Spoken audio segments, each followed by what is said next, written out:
c'est un homme très vieux, très très riche qui décide d'inviter 3 mecs chez lui, voilà, pour les faire kiffer. Donc il invite un Américain, un Français et un rebeu chez lui, voilà, dans sa villa.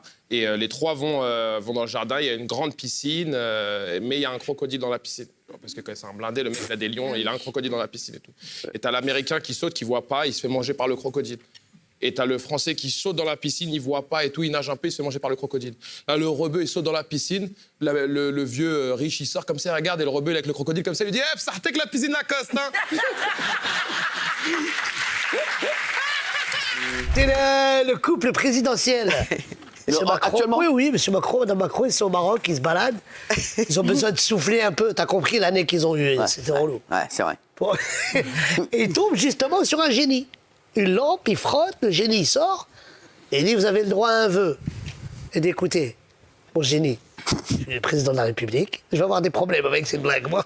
Non, je suis président de la République, j'aimerais bien, mes parents m'ont toujours parlé de mon arrière-arrière-grand-mère, j'aimerais bien la voir. Elle dit, non, on peut pas faire, je suis un génie, je peux pas faire revivre les morts. Choisis un autre vœu. Il dit, bah écoutez, j'aimerais que chez moi en France, il n'y ait plus de gilets jaunes, il n'y ait plus de problèmes, que tout le monde y m'aime. Il dit, bon, elle est enterrée où ton arrière-grand-mère? Alors, c'est un chauffeur de bus qui prépare une excursion avec des tétraplégiques le lendemain. Donc, il est en train de préparer son autobus. Donc, il enlève tous les sièges et il met des grosses barres pour attacher les fauteuils roulants et tout. Donc, il fait ça toute la nuit et tout. Le lendemain, il va les chercher, il les monte, il les attache très, très bien et tout. Il est un peu en panique et tout. C'est la première fois qu'il fait ça, il les attache bien et tout. Ils y vont, ils commencent à rouler et il roule doucement parce qu'il a un peu peur. Donc, il roule doucement et là, les tétraplégiques sont un peu, tu sais, ils ont envie d'avoir un peu de vitesse. Donc, ils commencent à chanter « Chauffeur, si t'es champion, appuie, appuie. Chauffeur, si t'es champion, appuie sur le champignon. » Donc, le chauffeur commence un peu à se chauffer, il accélère un petit peu. Mais ça leur suffit pas, donc ils repartent. « Chauffeur, si t'es champion, appuie. Je vais faire toute la chanson. Appuie, chauffeur, si t'es champion, appuie sur le champignon. » D'accord, ouais. Il accélère encore, mais ça leur va toujours pas. Donc il repart. Chauffeur, si t'es champion, appuie, appuie. Chauffeur, si t'es champion, appuie sur le champignon. Là, le chauffeur commence à s'énerver. Il accélère, il accélère, il accélère. Il rentre dans un platane.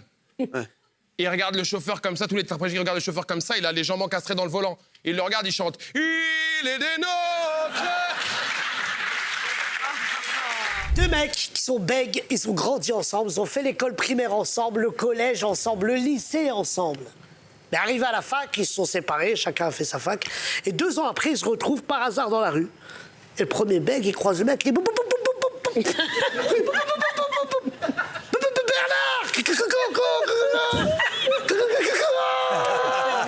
Comment tu vas?